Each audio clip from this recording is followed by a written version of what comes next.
ya Kangjeng Nabi teh terus debat elehnya lain iman tapi frustasi kabelah dieuna horenganan Kristen di jero agama Kristen get tengah hiji eta teh aya wilah-wilah aya golongan-golongan di Yahudi sarua bae Masya Allah disangka kurang mah Yahudi teh atuh sagemlengna Yahudi teh henteu sarua di jerona ieu berpilah-pilah golongan-golongan mantap cak Kangjeng Nabi Nasara iftaraqat Nasara pecah belah agamana sabaraha eta wahidah wasab'ina 70 hiji Nasara teh Kristen jadi 70 hiji teh paberencai mantap aya di ditu mah ti luhurna mah aya Katolik aya Protestan aya Kristen eta ge geus tengah hiji eta ge sarua padahal mah baheula waktu konsilina waktu mutamarna waktu musyawarahna sarua eta teh akur teh pada satu suara pengangkatan Tuhan terhadap Isa. Jadi Kangjeng Nabi Isa mah diangkat jadi pangeran aku manusia. Pikir coba kuatak. Aya pangeran diangkat ku manusia. Aya eta memeh Kangjeng Nabi Isa pangeran saha? Ya tah mah ngangkat manusia tah mah. Pengangkatan Isa diangkat sebagai Tuhan lantaran sakti mantraguna.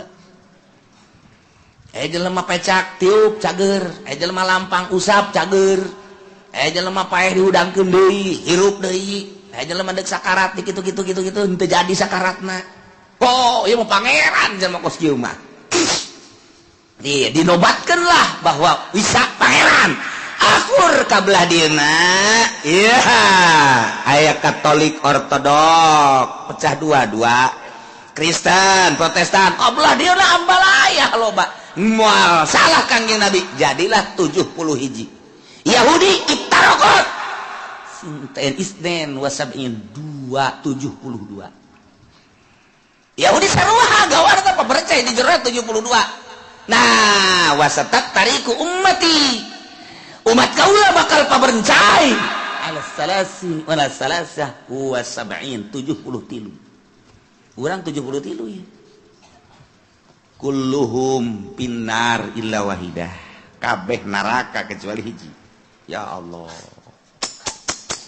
wa sataftariku ummati ala 73 millatan bakal paberencai umat kaula menjadi 73 agama kulluha finnar illa billatan wahidah kabeh ka neraka kecuali hiji cak sahabat qalu aman ya Rasulullah saha eta nu hiji cek Kangjeng Rasul man kana ala ma ana alaih wa ashabi jelema anu nuturkeun kaula nu akur jeung kaula jeung para sahabat-sahabat kaula eta lah nu salamet ieulah ahli sunnah wal jamaah mantak alaikum bisunnati wa sunnatil khulafair rasyidin di urang bae lamun dihitungan NU ieu keur carita golongan aya di Muhammadiyah aya di Persib Persatuan Sepak Bola Bandung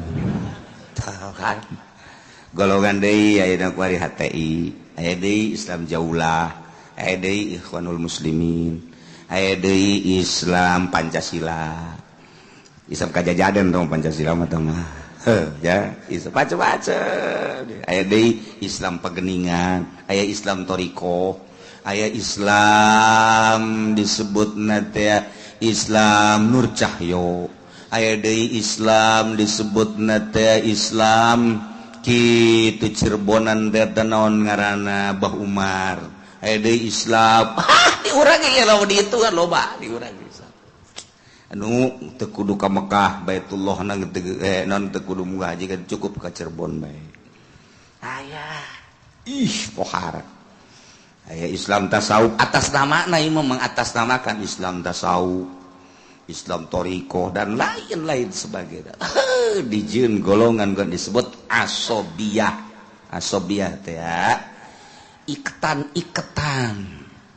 Jadi nyana teh percaya ka iketan-iketan di salah satu perkumpulan ngaranna asobiyah. Mun di bahasa intelekeun ngaranna fanatisme. Tina isobah teh beber teh dinisbatkeun isobiyah. Jadi kang bangsa beber ngiket. Terikat ku NU, terikat ku Muhammadiyah, terikat ku Persis, terikat ku berbagai-bagai iketan. Hajunya teu keluar tidak aturan-aturan eta dipertahankan terus ngaranna asobiyah yakni fanatisme. Tuh mulai paberencai